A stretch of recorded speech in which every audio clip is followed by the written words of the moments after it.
to it. Okay, long time no video. Today we're going to go over some thrift finds I had, and I figured I'd show you the process of all the thrifting I did in the last month. I was looking for an ounce of serotonin, and thrifting does that for me, so I figured I'd bring you along on the adventure. I'd say in the last month or so I had about 15 Goodwills. I tried to record when I could remember to. Sometimes people were around and it made me feel awkward. Sometimes I found stuff and decided not to buy it, but I figured I'd share it with you, just to show you it was out in the wild. As you saw in that second clip, I came across a huge trove of Goosebumps, and I think I only got like one or two things from it. I don't remember actually what I picked up. And although I did find a copy of Night of the Giant Everything and a copy of The Babysitter, I did not buy either of them as I already have those books, so I left them for somebody else to pick up. Moving on from Goodwill, we hit the flea market, and I did find a couple stacks of Goosebumps, but there was nothing that I needed and nothing in great condition, so I ended up not picking anything up either, but it's fun to always find them.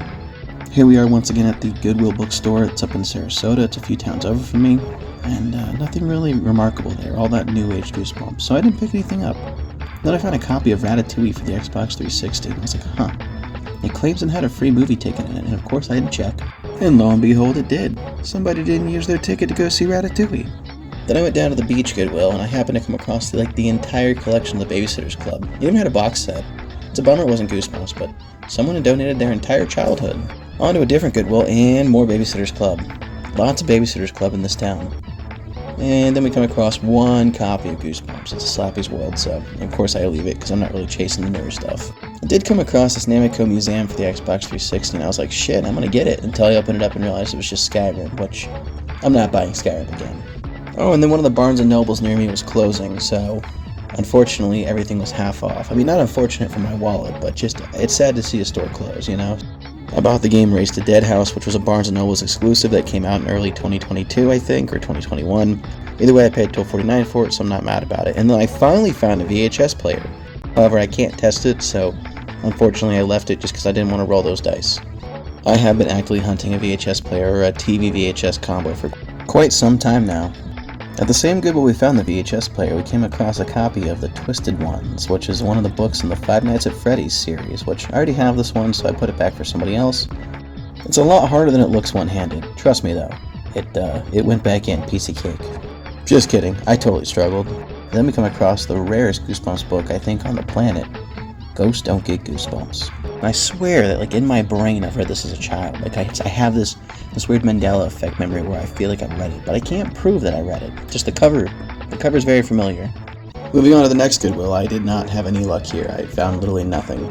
However, this is the same Goodwill I did find the Babysitter Part 1 and 2 in, but that was a different trip. Unfortunately, like I said, just nothing really here, nothing I needed. Nice selection. Just wish there was something for me. On to the next Goodwill, and I came across some pretty sweet bags. Unfortunately, there was nothing I actually could go with.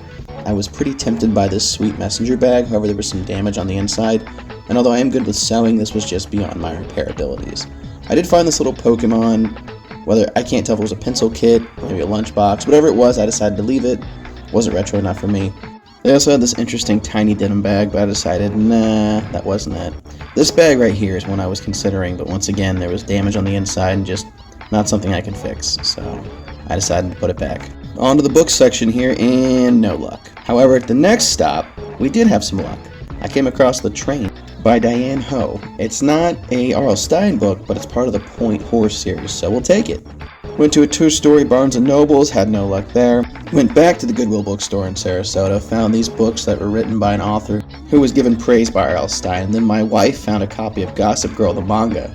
And then while we were looking at Gossip Girl the manga, we came across a copy of Twilight the manga. Who knew?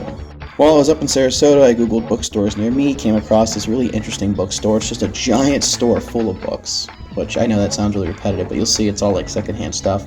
Came across a couple books in this room, but they were just stupidly overpriced, so I walked away from them. I always hate when you go to stores and like the resellers, which is fine, but then they're like, what are you looking for? And you mention it, I'm like, R.L. Stine, and then they just kind of laugh, like, those are collector's items, good luck. And I was like, well, fuck me then. Did come across a Tower of Terror VHS there, which I thought was kind of cool. And yeah, that was like the mega thrift haul, guys. Let's check out what else I got. Hey everybody, a long time no video. It's I guess it's that time again where I just kind of update what I've been doing the last month and give you some more excuses as to why I don't have a lot of content out via I work 2 jobs, I'm tired, or the age-old excuse of depression. But regardless of the reason, I've been kind of AFK, if you will, from YouTube. I mentioned it before in a couple other videos. I do have another channel that actually is monetized, so I do put a lot more work into that than this one. So it's time once again for show and tell. So for those who don't know, last month was my birthday in January. It's at the end of the month. I'm not going to give the exact date, but if you know, you know. I got a couple different things for my birthday. I think probably the greatest gift I got is the one I'm about to talk about right now. So my mom got me a couple books. The first one she got me was a copy of the 30 Tales to Give Yourself Goosebumps. It's the first 3 Tales series books. Tales to Give You Goosebumps, More Tales to Give You Goosebumps, and even more Tales to Give you Goosebumps. This is actually the original copy I had. Corners are kind of beat. I'll do like close-up shots of all these. That's actually what you're hearing me do now as I'm talking over me showing off these books, just because I don't feel like getting up and running to the camera constantly, because as you can see, I'm in my new game room and the setup for filming is not A1, but it's good for gaming. Anyway, so as you can see, there's a bit of writing in the cover, and it's just kind of beat up. So this is the one I got from Thrift Books probably 2017, maybe early 2018. The next book I want to talk about here, she got me a copy of Chicken. Now, it's not just any copy of Chicken, because not only is it a first edition, it's a signed copy of Chicken.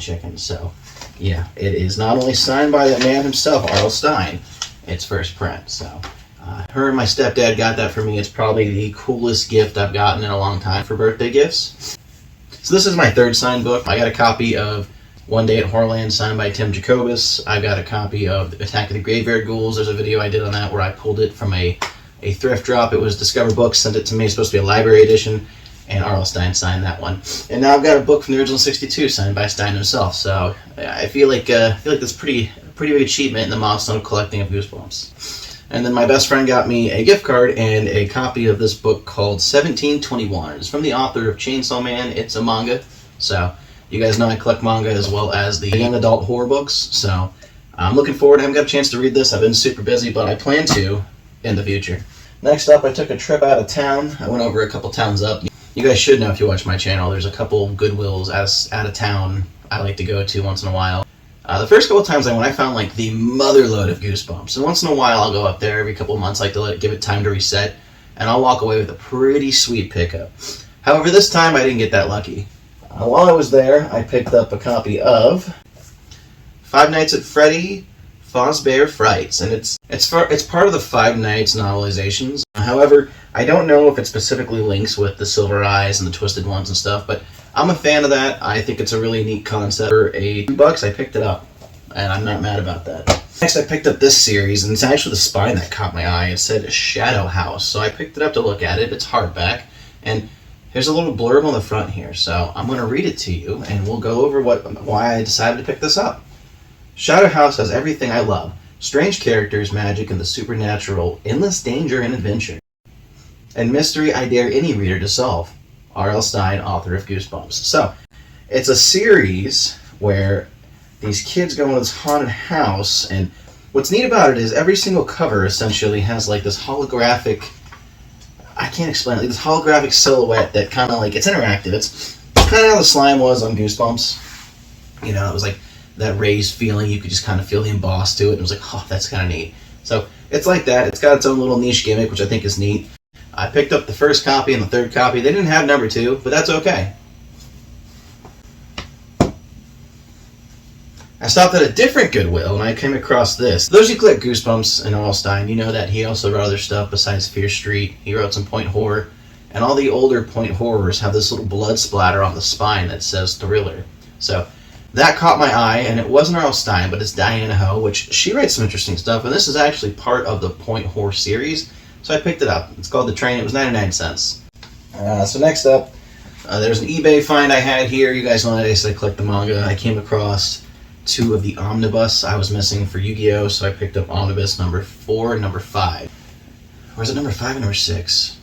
The point is, I got the manga between 10 to 15, and what's crazy is, like, these were stupid hard to find for a while. Like, I'm talking $70 low end, and they were kind of beat up library editions, to $150 high end, like for the brand new, well, pristine kept items. So I picked those up. That actually completed my entire run of the original Yu-Gi-Oh! Manga in omnibus form, so I was pretty hyped on that. And then there's a Barnes & Noble's in my town that's closing, so I decided to stop by there. Fortunately, they're just moving. They're not completely closing, but they've had this sale going on for a couple weeks, and I stop in every time and I pick up a couple things. I picked up a really sweet journal. The journal is hardback, and they had a lot of journals, but I'm trying not to spend a lot of money because I am still trying to move out of state. So I was like, I gotta be very wise with this. I did use some of my birthday money, but it's okay. That's what it's for, right? I picked up a copy of this. This is the Goosebumps Race to Dead House Barnes & Noble exclusive board game. I think this came out in like 2021, if not early 2022. But it's originally $25. It was something that was like neat, and I was like, damn, one day maybe I'll pick it up. But I mean, it's kind of hard not to, and it was half off. So I got it for $12 and some change. I don't plan to open it, but the fact of the matter is, it's just nice to see Goosebumps merchandise still being made. I picked up a copy of the hardback book that is Steintinglers. Now, I knew this was coming out. I didn't know it was already out, and I actually was at a different Barnes & Nobles. I went to this two-story Barnes & Nobles, and I happened to come across it, and I was like, huh, neat. But then I hit me, I was like, wait a minute, if it's here, it might be over there. And so it said it was in stock. I went the next day to check it out, and I got lucky, and I found the last copy. And it wasn't on the shelf with all the Stein work, where like the Garbage Pail Kids and the reprints of Goosebumps and the Slappy World was. It was just like on one of those front-end displays. It was the last one. So I was like, yoink! And I took it, and yeah. So can't wait to read through that. Hardback with a nice dust cover. Pretty happy about that. It was originally $17. I got it for like $8 and change. I got a copy of Slappy's World number 17, Haunting with the Stars, which is supposed to be a pun of like Dancing with the Stars. I don't have all the Slappy's World. This was actually the only Slappy's World they had, or I would have picked up more. I should have had a big brain move to go and check it out when the sale started, but I didn't think about that. I was too busy picking up dice and tabletop games and just stuff that was kind of cheap that was going to break the wallet, And then I was like, go take a look. So now I've got Haunting with the Stars. For the longest time, because the sale's been going on for about 3 weeks. Yeah, I know, that's how down I am. I haven't even actually recorded anything since this sale started, but not important. What is important is the manga was not on sale at all. Every weekend I would go, not sale, not sale. This time I went and I rolled the dice and I grabbed a copy of Dragon Ball Super 17, and it did ring up half off. So I was like, oh, pretty sweet. So now I've got to look at my shelf and decide, am I going to go spend another $50 on the Boruto books I'm missing? I don't know. Well, I got this really sweet bookmark here. It's a Nightmare on Elm Street bookmark, but it's got a nice little tassel, and originally it was $4. I got it for 75% off, so it was like 99 cents. Not mad about that. So yeah, that's my birthday haul / January haul / just thrifting mega haul for 2023. I won't short sell it. I have not worked on the Goosebumps Beyond series or the Goosebumps Ghost review in a while. I was actually trying to get Goosebumps Completionist to do episode 3 with me, but he said he's been super busy, so we never really got around to hashing that out. And then Brandon Syme offered to help me out, but he's just been AFK forever, so I don't know. We'll get around to it eventually. The script's written, if that matters. About halfway done writing the story for Goosebumps Beyond number 2. Stay out of the attic. Don't ever go in the basement. Sequel to Stay Out of the Basement. I don't know. And I'm working on this. It started out as a timeline, but then I came across some drama, so I guess it's just what the hell happened to the Goosebumps Swap and Shop, the rise and fall. And if you're not sure what I'm talking about, it's going to be an interesting one. I'm about 4 pages into the script. I don't think it's going to be probably 6 or 7. I'm just kind of covering everything major that happened from Goosebumps' nostalgia rebuild up, where the Renaissance continued in 2015, onward to now. Because there was some pretty interesting drama that dropped between 2020 and now. That's all I'm going to tell you for now. So, with that being said, if you're new to the channel and you've subbed recently, appreciate it. If you haven't subbed and you're just watching to watch, that's cool too. Anything helps. So, oh, I also got a comment from somebody stating they'd like to see a how to tell what's a first print. So it's the rabbit hole of collecting for Goosebumps. So I got to go through my shelf, see how many first prints of things I have, and then kind of show the difference, because I do have extras off camera here you can't see to the left.